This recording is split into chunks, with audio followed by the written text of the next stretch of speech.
Okay, so I hope ginabasa nyo ang ginhatag kong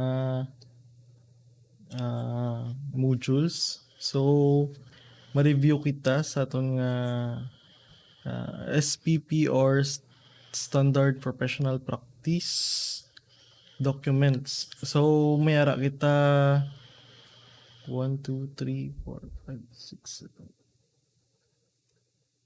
Meron kita 12 nga documents sa itong standard professional practice. So the first one is SPP document 200 or the 2006 Code of Ethical Conduct. So may ara kita two versions ng SPP.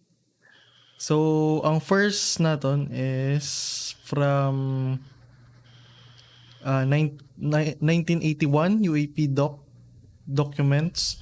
So sang 2010, so gin-revise siya upod sang aton nga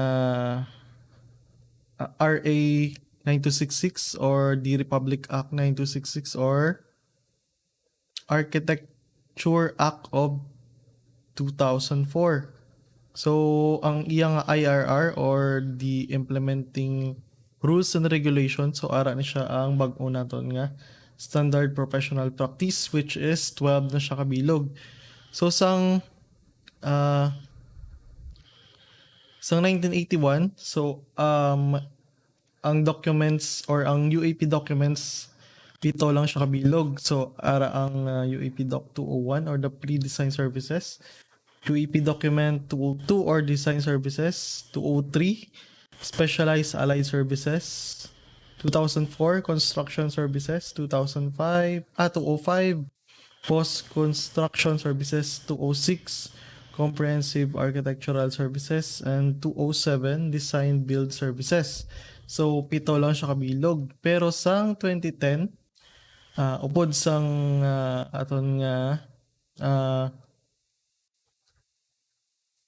RA 9266, so gin under sa section 41 sang aton nga sa aton nga RA 9266, so gin apid ni siya ang 2010 standard professional practice, which is 12 na siya kabilog. So ang 200 amo ni siya ang 2006 Code of Ethical Conduct.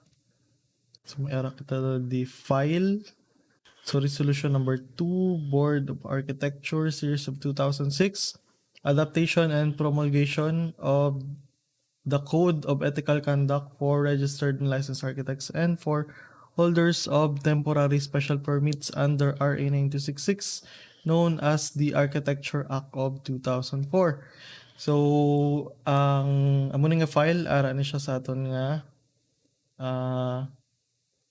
Google Classroom kag sa aton nga VLE. So I hope gin-scheme nyo siya. So for review, may ara ko digin kuha or may nakaara ko di may nakita nga reviewer. So Imhotep ni siya, version 2015. So for Code of Ethics under the UAP document 200. So ang aray makita nyo na yung sa kilid niya ni. So Article 1, 2, 3, 4, 5, 6, 7, and 8. So walo na siya ka articles, and sa kada article, so may ara sa sections. So sa Article 1 may ara 2 sections, 7 sections Article 2, 12 sections Article 3, 5 sections sa Article 4, 2 sections sa Article 5, and 22 sections sa Article 6, isa ka section sa Article 7, and tatlo ka section sa Article 8. So pwede nyo siya mabasa diri. So may ara siya sections per article, so madugoyan kita kung basahon na siya tanan. So for summary, sa Article 1, naka-state din ang aton nga general provisions. So muna siya ang general provision niya. Section 1, traits of architects. So the profession, wait lang, masiway kita naka-record. Okay, naka-record kita. So for section 1, traits of architects. The profession of architecture calls for men and women of the highest responsiveness, business acumen, sensibility, as well as artistic and technical ability. So, muna siya ang traits nga dapat i-acquire sa mga professional architects. And then for section 2, duties and responsibilities. So, the architect's honesty of purpose must be beyond reproach. So, she acts as professional advisor to her advice must be unprejudiced, or in other words, hindi siya bias. So, wala siya may ginakampihan. And then, she is charged with the exercise of meditation, conciliation, functions between client and contractor, and must act with entire impartiality.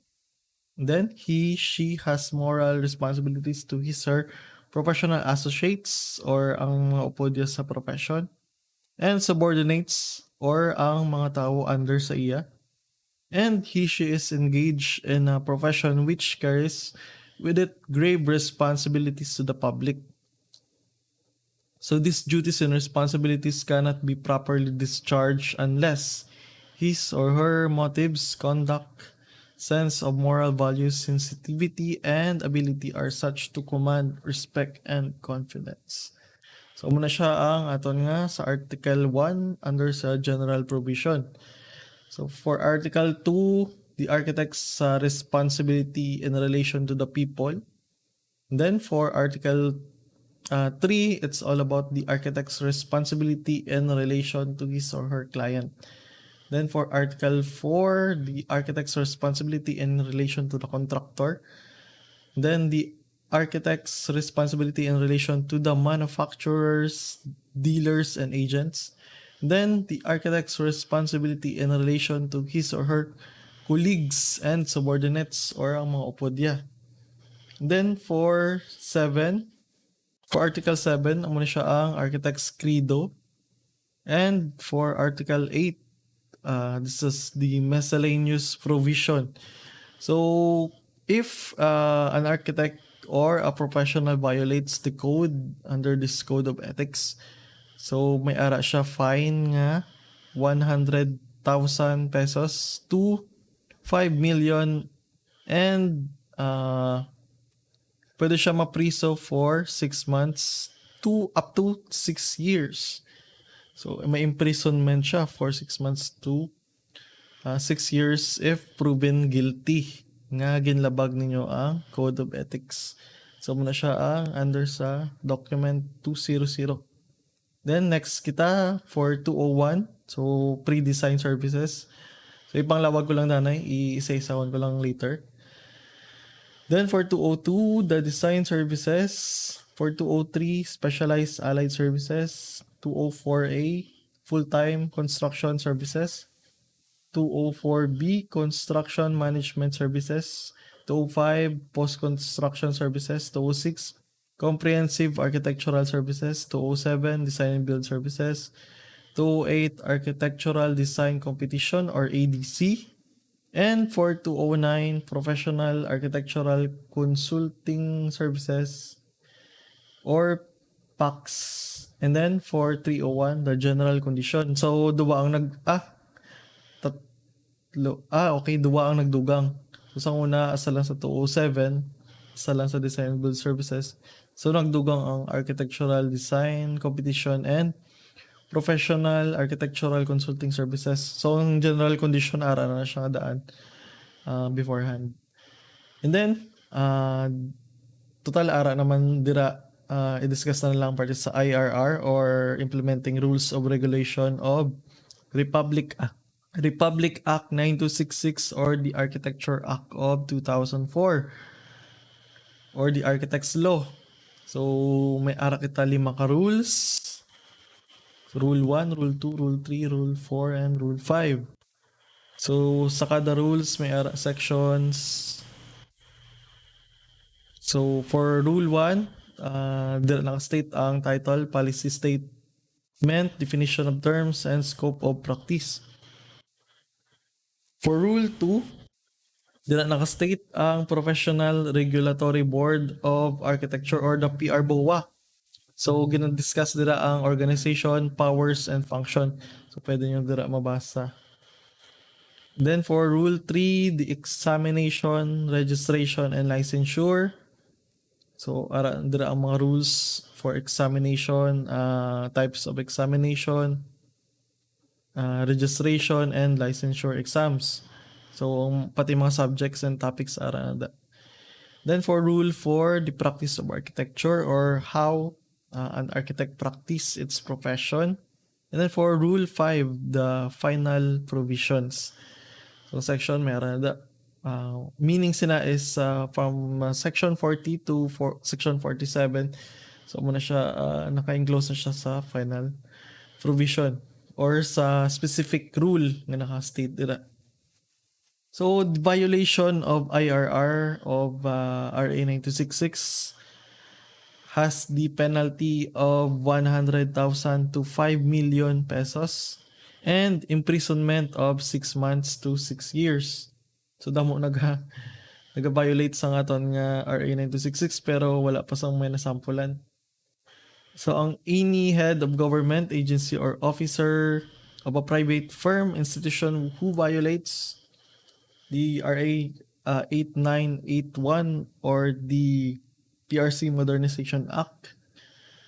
So may ara siya fine nga 50,000 to 500,000 and imprisonment of 6 months plus 1 day up to 6 years. So may ara kita this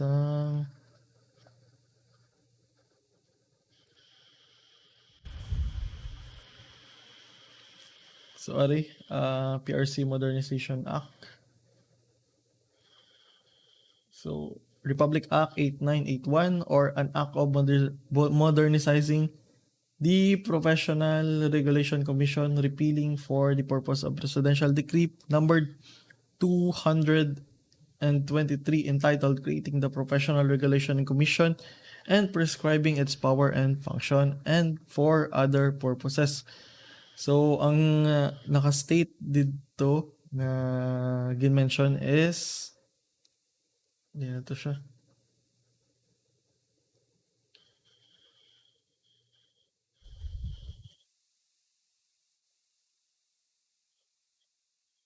So penalties for manipulation and other corrupt practices and conduct of professional examination. So any person who manipulates or rigs licensure examination results, secretly informs or makes known to licensure examination, or in other words, kung sino ang nag-cheat during the examination for licensure, may ara siya sang it would be punishable by imprisonment of not less than 6 years and 1 day to not more than 12 years or a fine of not less than 50,000 pesos to not more than 100,000 pesos or both such imprisonment and fine at the discretion of the court.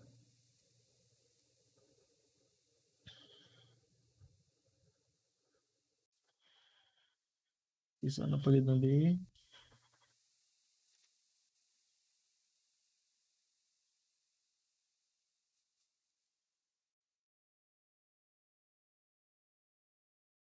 Repeat. So, any head of a government agency or officer of a private firm or institution who violates Section 7 of this act shall be punished by imprisonment of not less than 6 months and 1 day to not more than 6 years or a fine of not less than 50,000 pesos to not more than 500,000 pesos or both at the discretion of the court. So ano to ang Section 7? So amo na siya ang powers and function and responsibilities of the commission.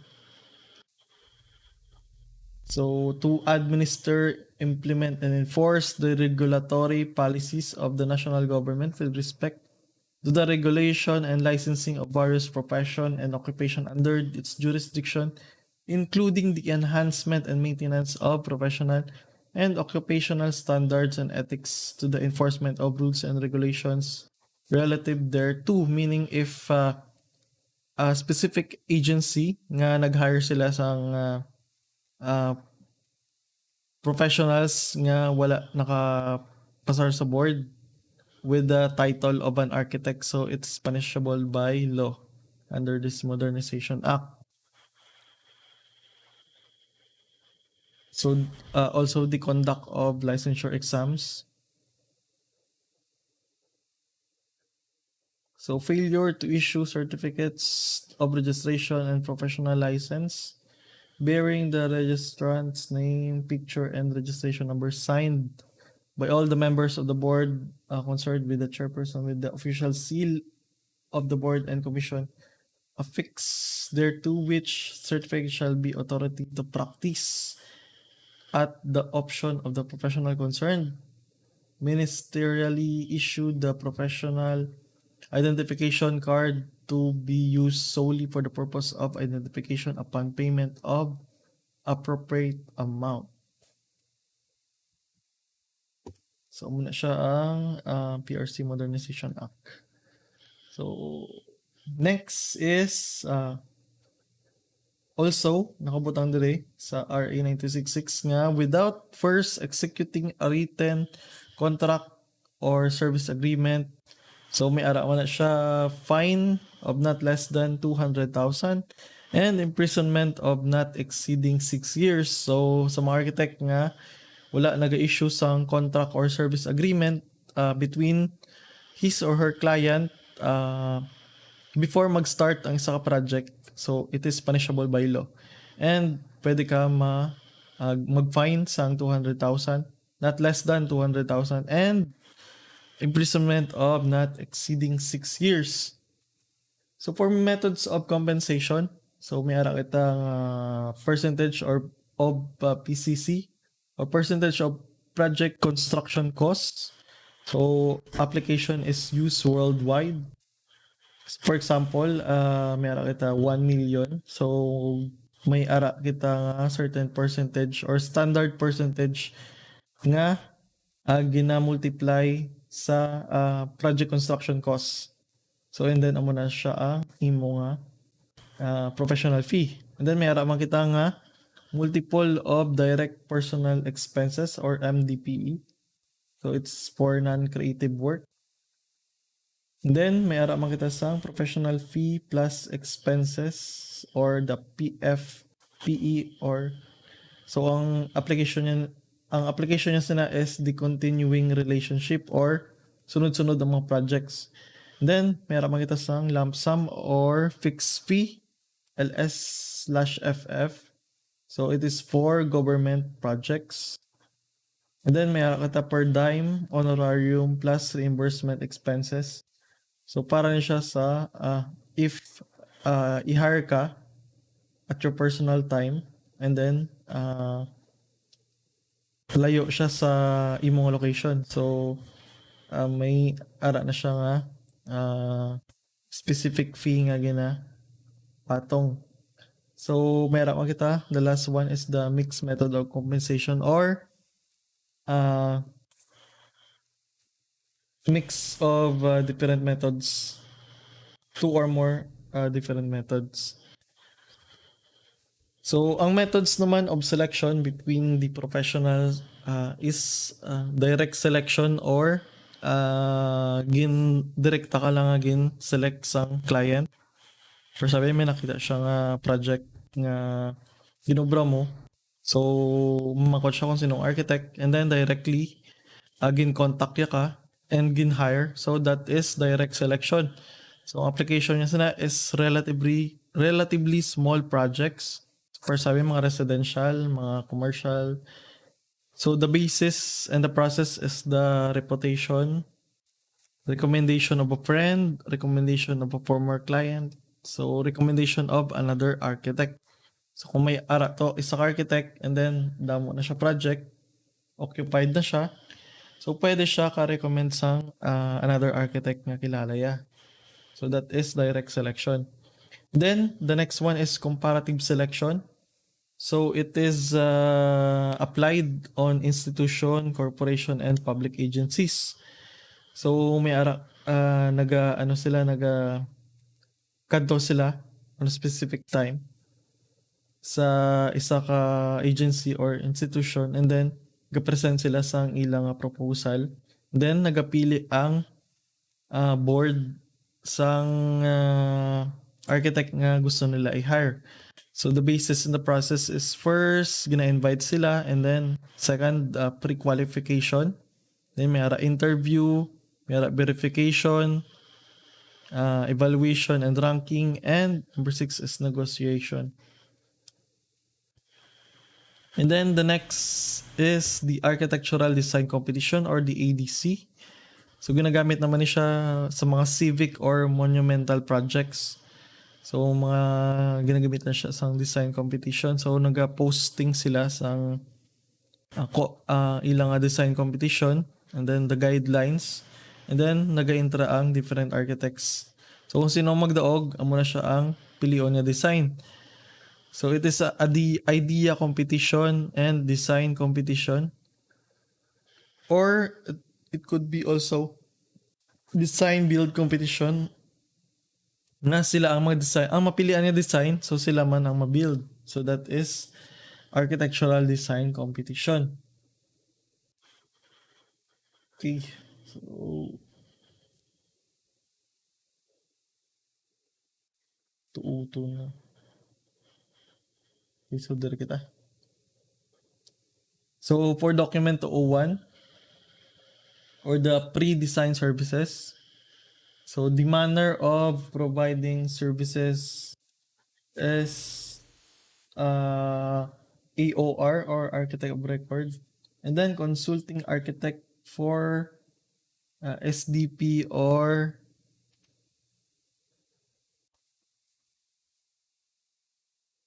site development plan. So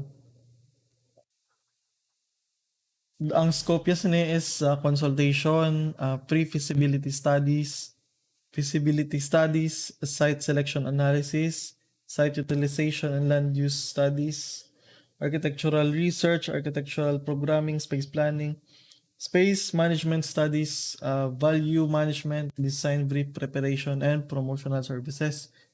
So, pre-design services, wala pa na siya ka-design guide ang architect. So, gina-study pa lang ang site beforehand. So, gina-compensate na siya nga daan. So, the methods of compensation that are used is MDPE, and then PFPE, LSFF, and PDH, PRE, and MMC. So, ano na siya? So, meron ito day. Next slide. Okay, mabalik kita to danay. Una ko to danay.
Lang good kay. Pinapakita ko pang file.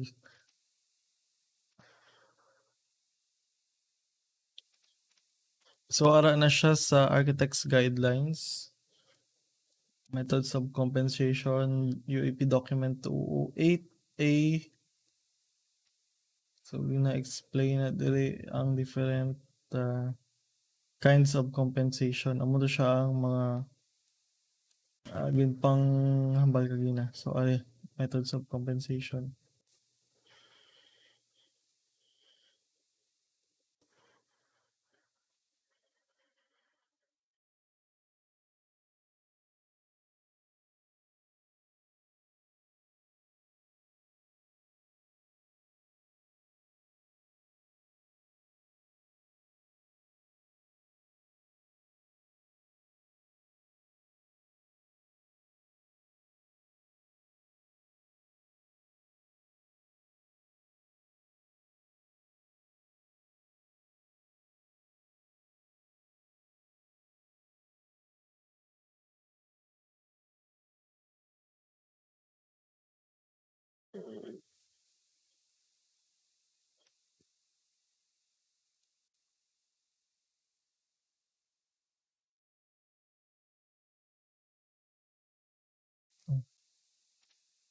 Wait, hindi na siya tagal eh.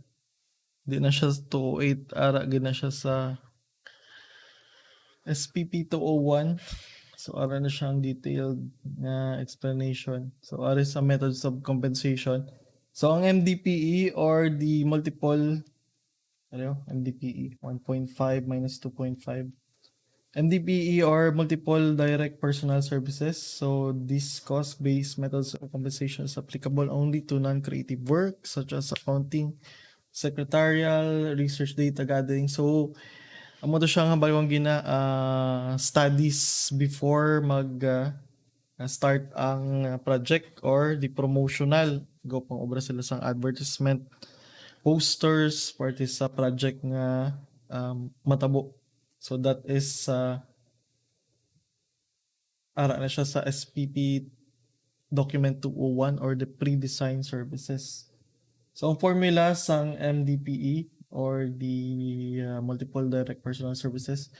So may siyang formula. Assume A is architect's rate per hour and then C is consultant's rate per hour and T is rate per hour of technical staff, research, and others involved in the project. So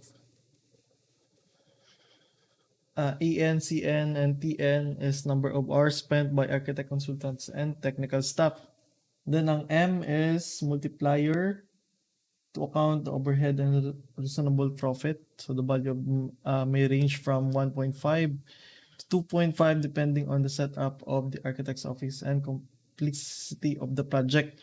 So depende sa kabudayon sa project. So the R is reimbursable expenses such as transportation, housing. So ang tanan na expense mo during that study, inaabot ang nanda. And then so may ara pa gid na siya per dime. So housing and livable allowance of local consultants and technical staff if assigned to places over 100 kilometers from the area of operation of the architect. So makakuha ka sang per dime if ang site nga ginaobrahan mo is 100 kilometers away from the office. So cost of printing ara pagid na so it should be over 5 copies submitted to the client. So direct cost is AN plus CN plus TN. And then the fee is direct cost times M or the multiplier.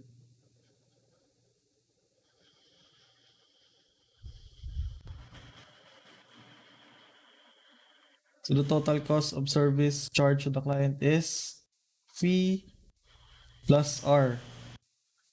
So man siya ang fee.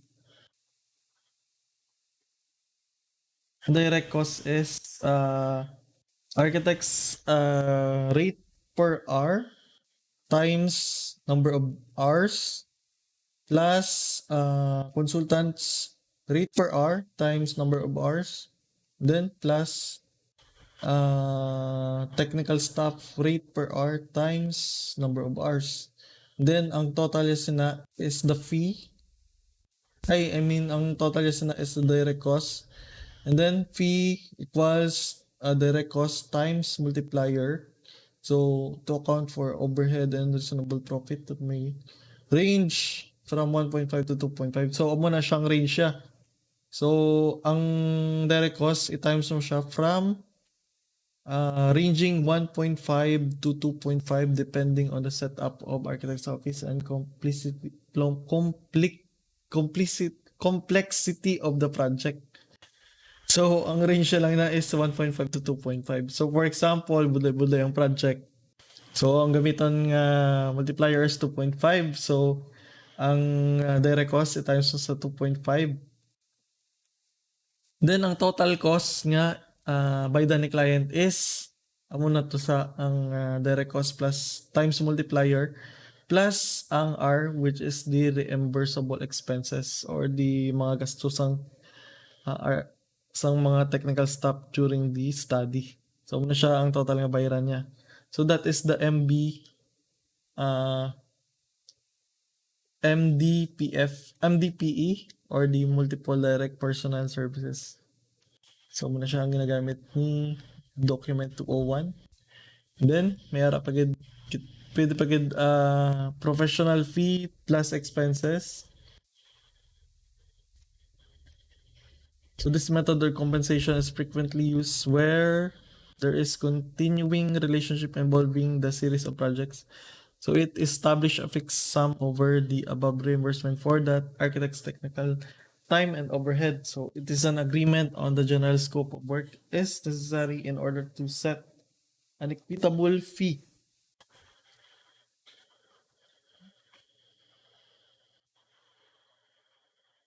So pwede ka paayo si architect plus ang iyang expenses. So, kung sunod-sunod ng mga project, so pwede na kayo si client. So, that is the PFPE method of compensation. Then the next one is lump sum or fixed fee. So, this method is maybe applied on government projects since they entail more paperwork and time-consuming efforts. So, ginabanta-banta kung pira ang lump sum nga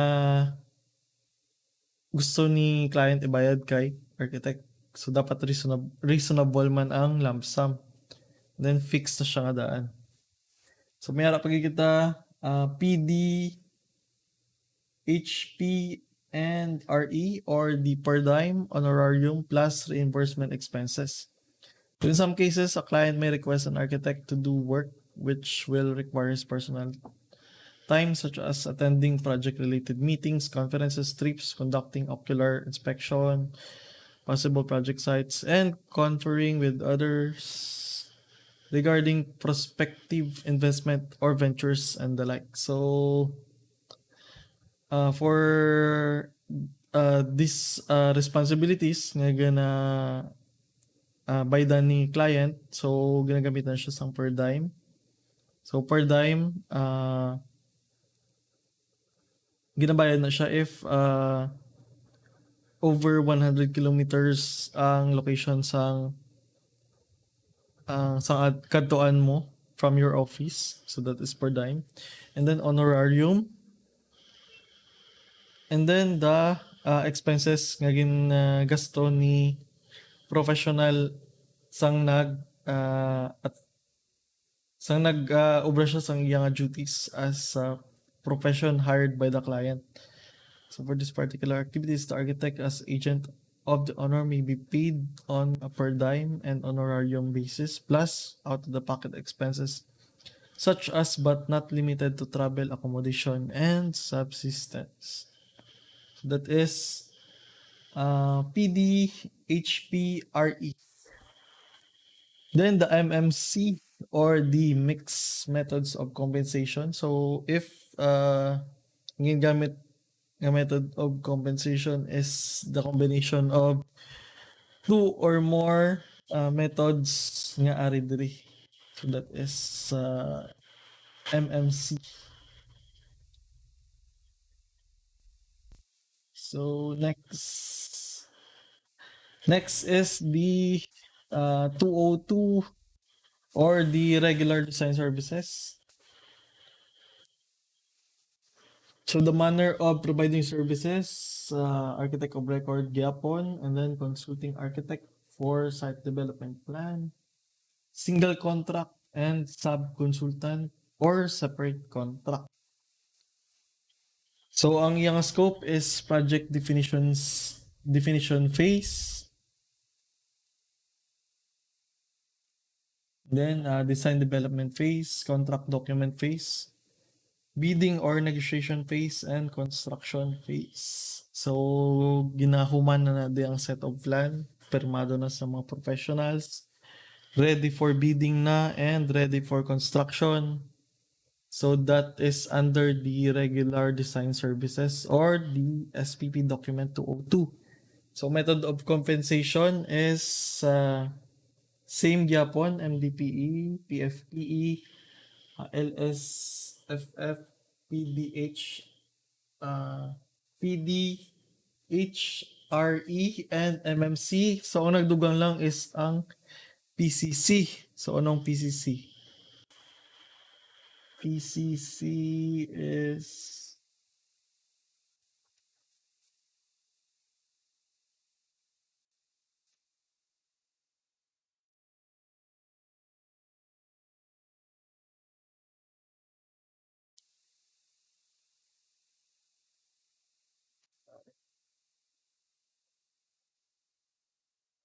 so PCC is percentage of project construction costs. So mo itong in-explain ko again.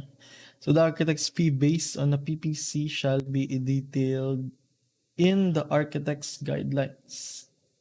So ang PCC or the percentage of project construction costs. So for example, may ara nakita sa budget or the project construction costs para sa amo na nga project. So makuha lang sang percentage si client sa project ina. So maano kita danay malumpat kita danay sa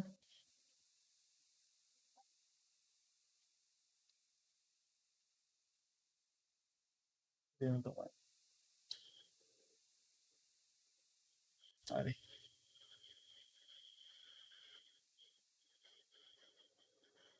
Sorry. So this is for PPP document 202.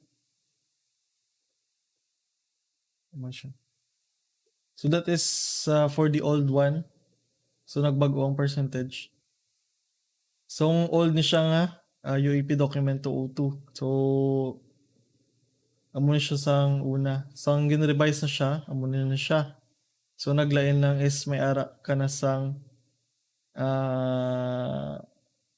for mobilization pa lang, ga-down na ang client sang 25,000. So, i-disregard na lang niya ang old. So, for the new one, so this is a phase, and then commutative operation, actual percentage, and minimum basic fee of 1 million pesos. So, for mobilization, kung under pa lang siya sa feasibility study or mobilization, so naga-down na si client sang 25,000. So, that is the actual percentage. And then, once nga matapos yan ang mobilization, nakapasa na siya sa feasibility study, so maagto na siya sa schematic design or the preliminary design. So may ara ka na sang perspective, may ara ka na sang proposed floor plan. So pwede na si client kabayad sang 15%.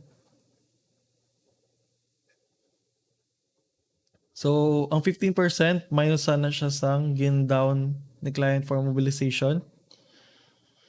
So 15% of 1 million minus 25 is 125,000. So for example lang na ang project cost nga 1 million. So ginabanta-banta ta lang. Pero ang 25,000 fixed na siya nga down for mobilization. And then once nga nag design development stage na siya, so ginaobra na ang mga working drawings, set of plans, mo na siya. Specification, that is part of working drawings. So pwede na kabayad si client sang 40% sang 1 million or the 25% sang actual percentage. I mean, malis ang commutative operation. So amo na siya ang nakuha mo kay client. So first is 25 and then 15%, then 25%. So ang total mo na nakuha kay client is 40%. So the MBF of 1 million is 250,000. And then kung naglabot ka na sa contract documents, so arat ng specification plus contract documents or the set of plan, so pwede ka nakasukot sa 50% sang imong minimum basic fee. So you have now a total of 90% all in all nga gibayad sa imong ni client. And if for example 1 million ang minimum basic fee or the PCC of the project, so meaning 500,000 na ang imong nakuha kay client.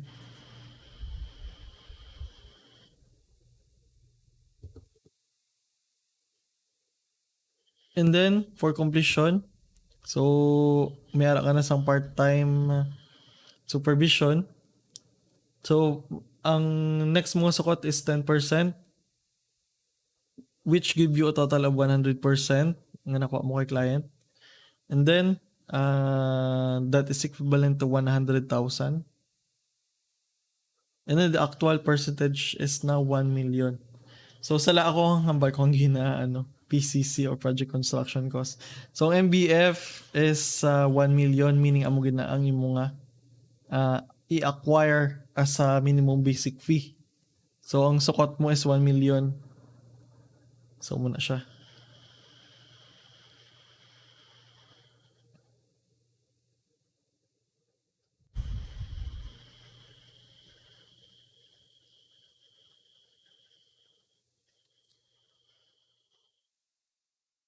So then next is you have an additional may additional kang sukot for liability, which is 5%. And then the supervision for 5%. I mean, sala. So the completion or the part-time supervision, so naka-enclose na ang 5% liability, meaning ginabayaran ang imo nga liability sa project nga. And then 5% for supervision, a total of 10% for completion. So muna siya ang naka-enclose sa part-time supervision. So sorry gid sala ako nga panghambal. So mo to siya. Ang 10% nga ni it is ang naka-enclose na dala ang imong liability and supervision 5%, 5%, total of 10%. So balik kita dito naman sa next kita danay. Lumpat naman kita sa MBF. Architect's minimum basic fee. So muna siya ang nagsala ko ang ginahambal ko PCC, MBF na siya or minimum basic fee. So paano kita makakuha sa MBF? So gina-identify ta danay if ang project nga obrahon mo is kung diin siya nga group na bilong. So sa 202 mayroon kita groups. So for the group 1, ang type ya is simple projects. So ang minimum basic fee ya is 6%. Meaning if 5 million ang PCC sa project nga, so makuha ka sa minimum basic fee of 6%. So ang buildings nga nabilong sa simple type, so may kita armories, bakery, etc. So aran siya tanan. So nakabutang na siya dito sa may inyong nga 202. Nakalista na tanan ari. So for group 1 ara siya tanan. Group 2.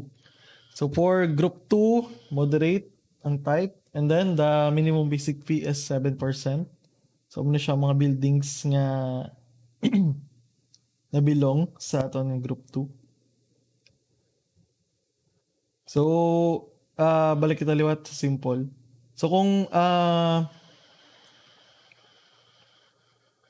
below 50 million ang project, so 6% ang aton nga ginasukot.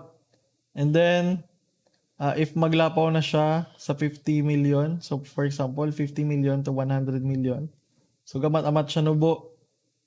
So, ang imo nga 6%, may mo lang siya nga 5%.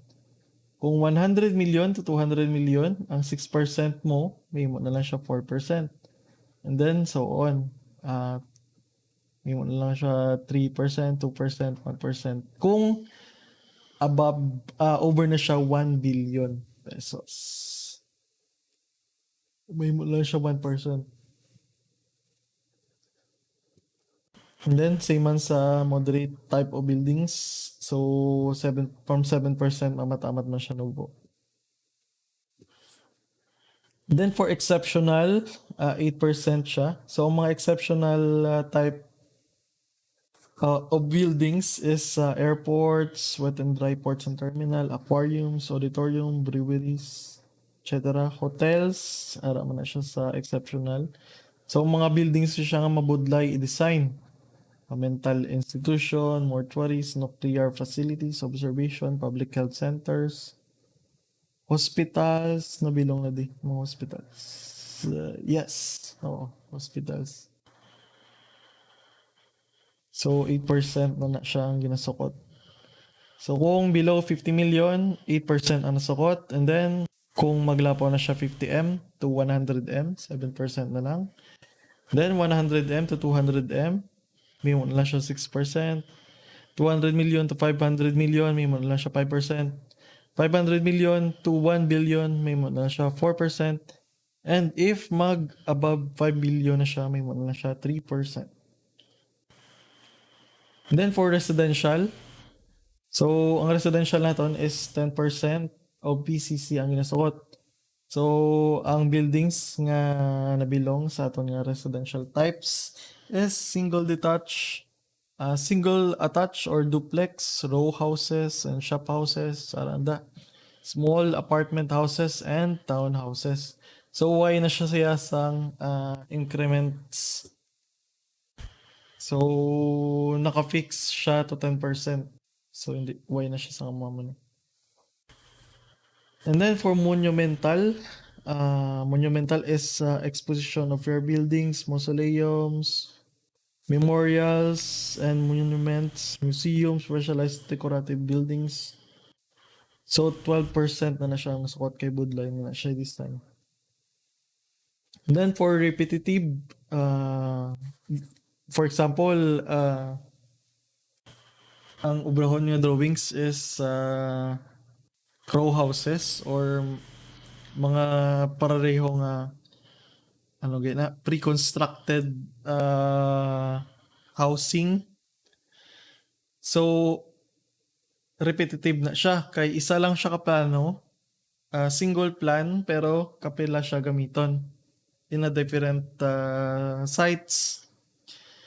So it is a reuse design and contract documents for similar buildings without amending the drawing and specification. Why siya bago?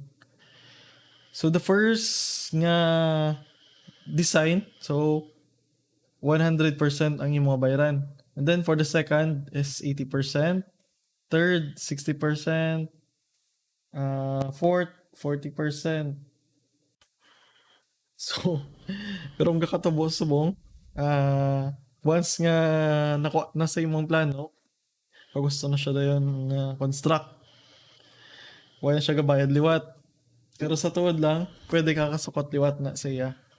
So for second, pwede ka kasukot 80%. For the third, kasukot 60%. And then for the fourth, pwede ka kasukot 40%. And then so, why na gin specify ang next?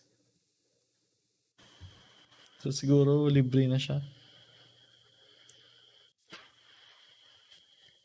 Check natin. Housing number 6, repetitive.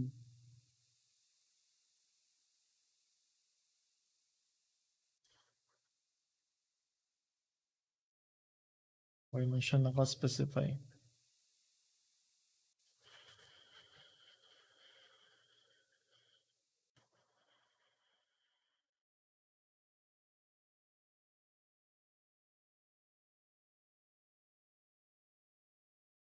Okay, wala siya naka-specify. So siguro pag after fourth one, pwede nga libre na. Okay, wala man yun specified. Then for group 7, housing types. So ang type of building is several residential buildings on a single site with the use of one set of plan, design, specification, and relative documents. So housing pareho design on a single site. I-clarify ko lang ang sa kanalain sa housing sa repetitive. So ang repetitive is same designs, different sites. Hindi siya housing. Why siya nadala ang housing dire? Uh, and then sa group 7 naman, na housing projects. So for sabi yung mga housing sang ano na siya? Ano siya government agency. So that is housing. So the first constructed na residential is 100% ang bayaran. And then the second up to the 10th 60%, and then 11 and up is 30%. So area mo sigurado na siya may bayad.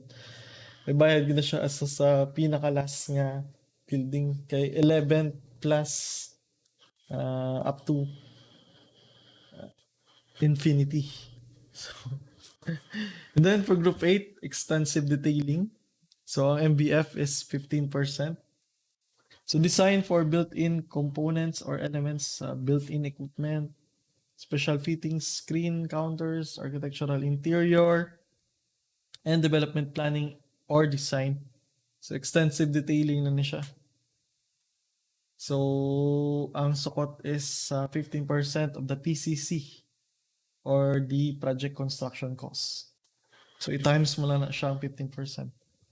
And then for group 9, alterations and renovation. So 150%. So if ang existing na ang building nga na-belong sa group 1 to 5. So kung magpa-alter ikaw or magpa-renovate, so 50% na lang sang PCC ang imong bayaran or project construction cost. Then number 10 is consultation or arbitration. So if mag-consult ka regarding sa designs, architectural designs, or may arbitration between, for example, between the client and the contractor. So may problema between them. So ikaw ang middle arbitrate between sa ilang duwa. So for technical matters, 200 pesos per hour ang ginabayaran. And 500 pesos as expert witness. So the architect is engaged to render opinion or give advice, clarification, or explanation on technical matters pertaining to architectural works.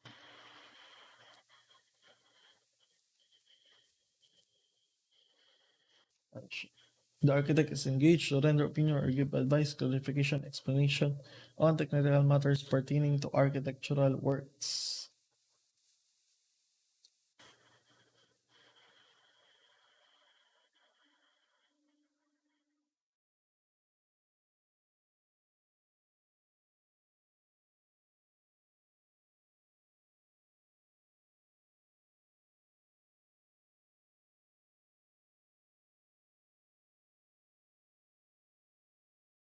Okay.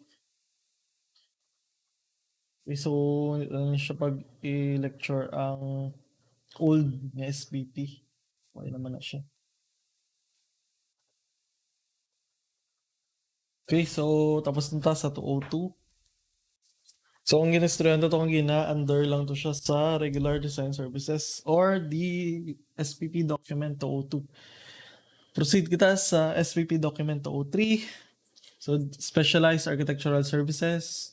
So, ang manner of providing services is same, architect of record, and consulting architect for SDP.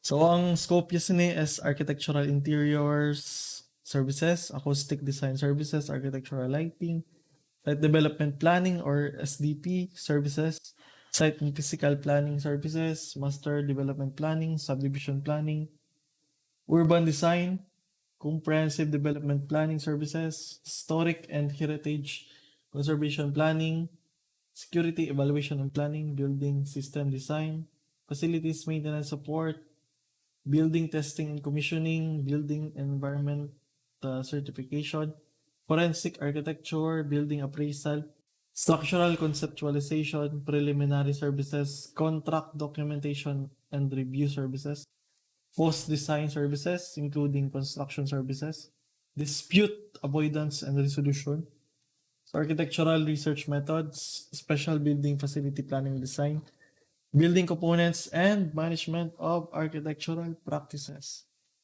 So, lumitaw mo ang scope sa 203. So, ang 203, balik naman kita di. So, for 203, so muna siya ang method of compensation. Naka-percentage basis naman siya. For interior design, 12% to 20% of the PCC. And then landscape design, 10% to 15%. And acoustic engineering, acoustic lighting and engineering services. So 10% to 15%.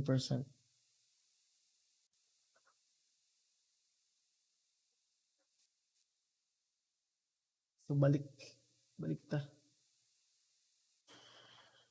So next is the 204, 204A or full-time construction services. So ang manner of providing services is AOR naman.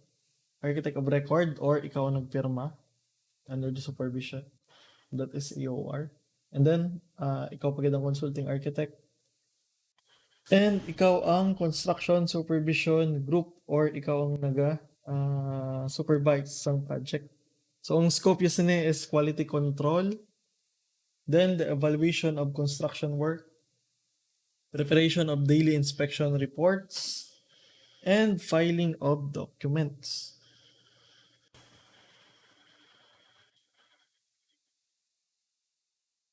So for construction services. So full-time construction, ang imong role is QC or quality control documentation reports. So 1% to 1.5% ang imong sukot. Then if ikaw ang construction manager, so present during construction of the project. So ang sukot mo is 1.5% to 3%. For project manager, present before and after, during and after construction of the project. So ang pwede mo masukot is 2% to 5%.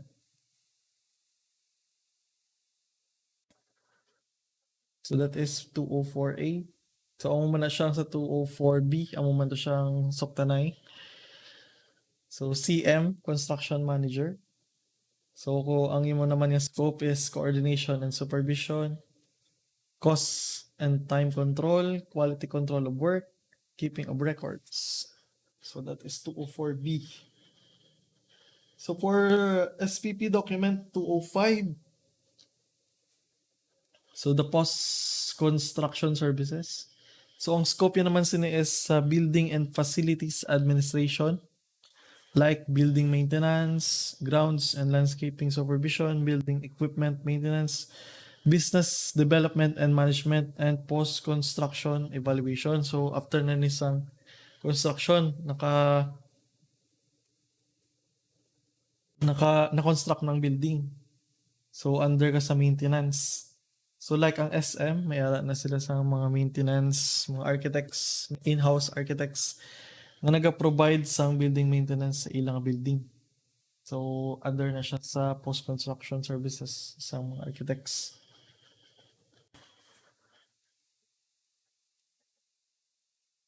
So ang sukot or ang salary, so it's either nga salary basis or monthly. So management fee, percentage of gross rentals. So 4% to 6%. 205. Check.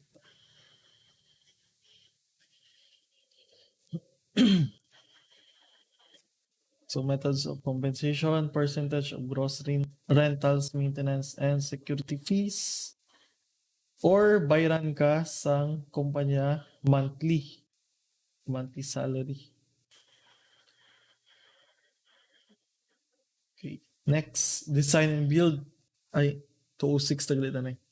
206 is comprehensive architectural services. So, ang scope niya is pre-design services, regular design services, specialized architectural services, construction services, and post-construction services. So, kompleto. That is 206 or the comprehensive architectural services. Then the next is 207 or the design build services. So it's either nga design build by administration or design build services on guaranteed maximum cost. Sorry, naka-detail na. Naka-define.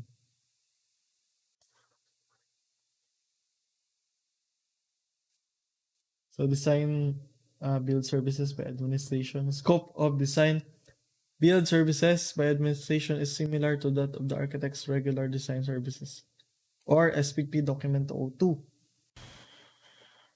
So may project definition phase, schematic design, design development, contract document, and construction phase. And then under construction, preparation of scheduled work, organization, hiring of construction personnel, and so on.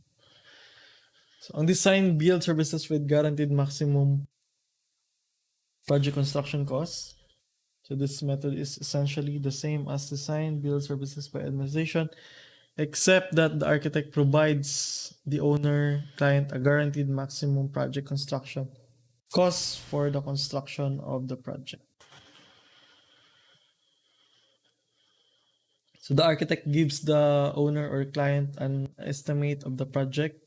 If upon completion there is realized savings from the estimated project construction costs, the savings is divided equally between the owner and the client.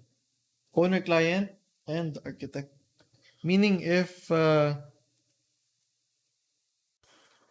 nag-estimate si architect to finish the project, ang need na to nga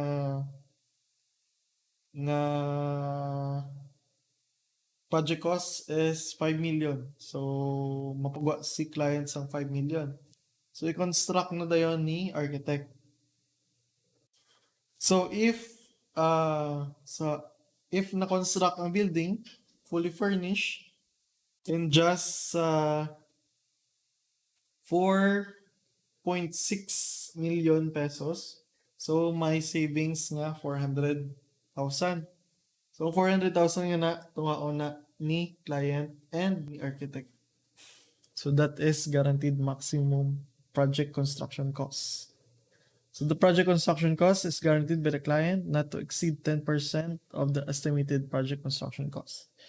Should the actual costs exceed the estimated project construction costs plus 10%, the architect shall be liable for the excess amount, but only to the amount of his administration fee. So meaning if ang estimate ni architect kulang, so liable siya for the excess amount, but only up to the amount of his administration fee. Meaning kung pila lang ang ginbayad sa iya ni client, ang wala na ang pwede maging liable siya. So hindi pwedeng mamerdihan pa si architect nga mas dako pa ang abuno ya pakanto kay client kaysa sa iya nga nabaton. Pero pwede nga wala siya may nabaton kay tungod nga nagkulang ang iya nga estimate. So should there be additional expenditures beyond the guaranteed maximum project construction cost, which are due to legitimate change, variation orders, extra work orders, substantial escalation of prices, of costs of materials or labor as evidenced by data certified by nationally recognized agencies such as NEDA, or to other causes not to attribute to the fault of the architect, and additional cost shall be borne by owner or client. So meaning if na may ara sang variation order or may ginpaliwat si client or gulpi nagtaas ang prices ng materials and labor with attached certification evidence by data certified by NEDA, so hindi liable sa architect.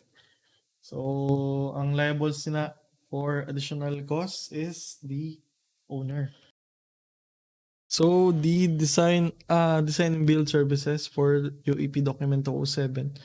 If design build services by administration siya, so ang ginasukot is 7% plus okay. If design and build siya, ang ginasukot is 7% while labot ang imo nga regular design services fee. So 7% plus RDS fee. If design and build services siya with guaranteed maximum project construction costs, so ang ginasukot is 10% plus regular design services fee. So that is for UEP document 207. Okay, so enough for design and build. So next is the 208 or the Architectural Design Competition or the ADC. So project ADC for actual project proposal for implementation. So amo na siya ang gapa-contest sila sa design, and then kung sino mapilian ng design, amo na siya ang amo na siya ang design ng piliyon, amo na siya ang bayaran sa company nga nagapa-compete. So it is used for large project. So kung housing lang, daw kalabo man siya nga mapa-design competition kagid. And wala sa architect nga mabato. If imo nga balay pa-design competition mo. So ideas competition of set as design planning exercise to elucidate the problem. Then for 209, Professional Architectural Consulting Services or PACS. So the manner of providing services is professional consulting architect or ikaw ang consultant. So ang scope mo is dili. Kamo lang ba basa? Kay sakit na akong tutunan. The methods of compensation is per dime, so hourly, then retainer, then salary cost times multiplier plus direct costs and reimbursable expenses. So same man, may araman siya LS and FF and PCC.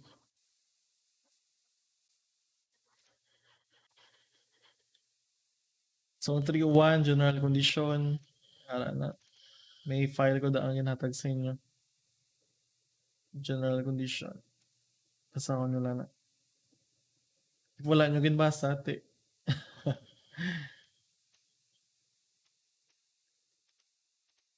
Okay.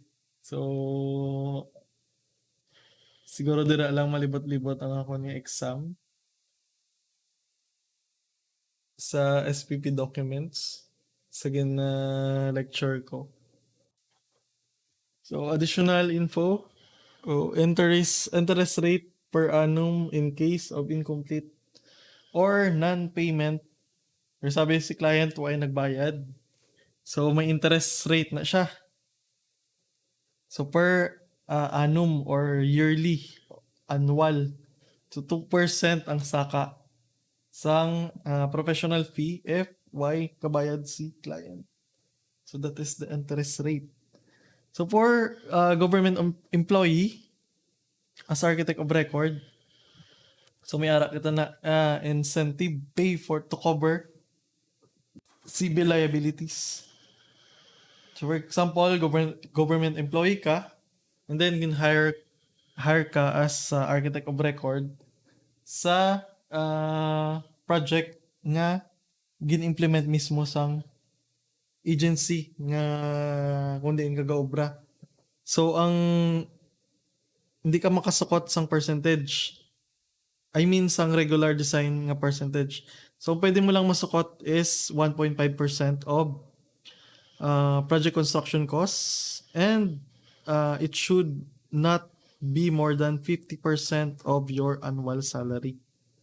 So kung ang 1.5% sang PCC naglapaw siya sa imo nga tunga sang imo nga annual salary, so hindi na pwede. So hasta lang siya sa 50% of your annual salary. So hindi siya pwede ka beyond or amo gina dapat not more than 50%. So that is all for UAP documents.